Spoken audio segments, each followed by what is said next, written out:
Welcome back for one last time to the Week 17 Waiver Wire Preview Show. As always, for this most accurate podcast, I'm your host, Jahan Daigle, here to preview the Week 17 Waiver Wire column. No drop list this week since we are going for one more win, and that's it. But playoff motivation, some milestones that other players are chasing, and much, much more included in this week's waiver wire column, as always on 4for4.com. But before we begin, reminder, this episode is brought to you by our good friends at Sleeper, one of the fastest growing customizable fantasy football platforms in the industry. And when I go to my team on Sleeper and click that plus sign over the football helmet to add a player, I want to pick up the waiver wire edition of the week in Jahan Dotson. Because remember, we talked about Jahan Dotson a little bit and was skeptical of his usage ahead of a terrible matchup for the Washington against the 49ers. Heading into that game, Dotson had scored 6 touchdowns on only 23 catches all year, which had accounted for 43% of his total fantasy points. But now we have a much larger sample. And look at his last 3 games. Whereas Dotson didn't record a 20% target share in any game through week 12, his last 3 contests, 21.9% of Washington's targets, 20.6%, and then, of course, a season-high mark, 26.4% from both Taylor Heinicke and Carson Wentz. And that latter note from Carson Wentz is important because we've already seen the usage play out. Remember, Terry McLaurin was forgotten about from Carson Wentz earlier this year. Only saw 20% of Washington's targets and 1 of 6 starts that he made with Wentz earlier. And now Wentz likely under center for the next 2 games since Washington can still make the playoffs by winning out. So instead, now that there's a quarterback change for the Commanders, I want to instead depend on the trustworthy, suddenly opportunity that Jahan Dotson has. If Dotson is no longer available, though, the sleeper of the week on Sleeper is none other than Hassan Haskins. And you might be asking, why Hassan Haskins and who does he even play for? And you're going to find out on Thursday night because the winner of the Titans-Jaguars in Week 18, yes, Week 18, not 17, wins the AFC South. And Week 17 contest on Thursday night between the Titans and Cowboys is completely meaningless. Win or lose does not matter at all to the Titans. And not only was Derrick Henry DNP on Monday with a hip injury, but as NFL Network's Ian Rappaport ominously pointed out, the last time the Titans were in this situation in 2019, with a game having 0 impact on the standings against the Saints, the Titans just rested Derrick Henry. And so if this game means absolutely nothing for the AFC South winner in Week 18, why don't they just rest him again? And I fear that's what we're going to see in the championship round. Hassan Haskins has out-touched Julius Chestnut 5-0 over the last 2 games.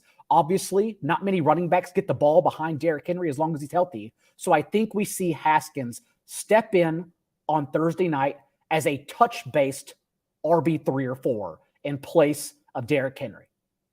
Remember, head to sleeper.com or download the latest app today.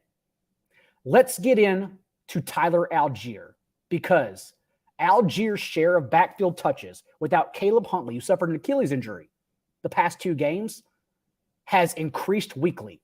48.5% of Atlanta's backfield touches 2 weeks ago and 61%, a season-high mark, this past game. That's important because remember, Allgeier had not handled more than 11 touches in any game alongside Cordarrelle Patterson earlier this year whenever Huntley was also available because it was a 3-headed backfield. But now the last 2 games, with it only being 2 players involved, and Avery Williams to a lesser extent as the team's fraudulent third back, Allgeier has instead recorded 17 touches and 22 touches. And now he gets a favorable matchup in Week 17. So I want to be ahead of Allgeier, and I am more than comfortable starting him as an RB2 for the playoff championship round. Let's speak on the Packers and Romeo Doubs for a minute because I will dive into playoff implications for the surviving teams later in the show. But right now, Christian Watson, we know, is day to day with an injury. And the Packers are still fighting for their life. Have to win out in their last two games against the Vikings and the Lions, both at home, favorable for the Packers and Lambeau, and also need Washington to lose one of their next two games in order to slip in as the final NFC wild card spot. And that's more than plausible.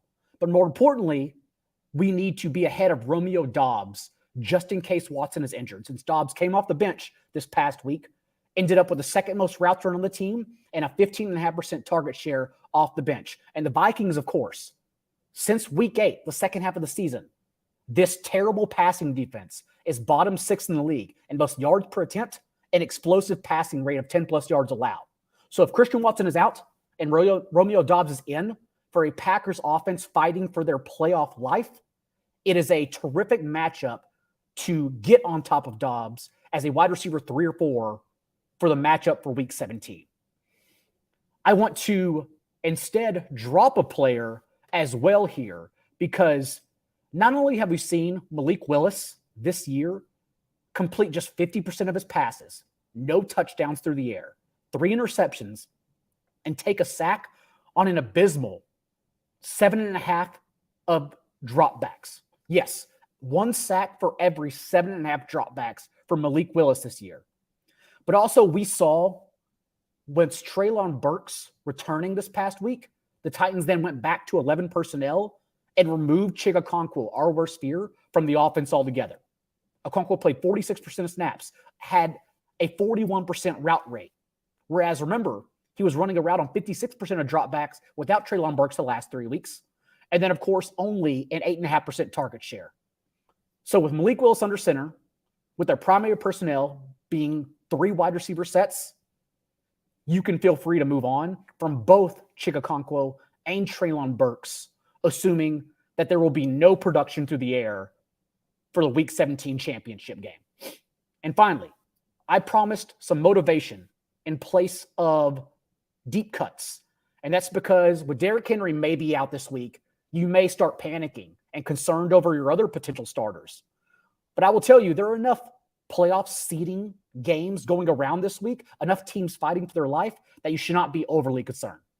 The Patriots, for example, clinched the AFC wildcard spot with back-to-back wins. And this week, get what's appearing to be a Teddy Bridgewater-led Dolphins offense. So the Patriots fighting for their life, playing everyone, and Teddy Bridgewater and the Dolphins playing everyone, which also seems significant for shallower leagues if Jeff Wilson's out there, considering he outsnapped and ran more routes than Raheem Mostert in his first game back from injury.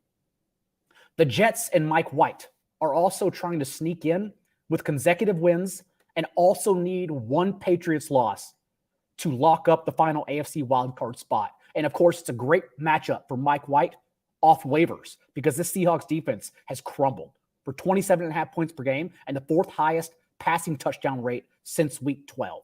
Mike White, very live if you're desperate for a starting quarterback in week 17. The Giants are still fighting, and they clinch a postseason berth with a win over the Colts this week.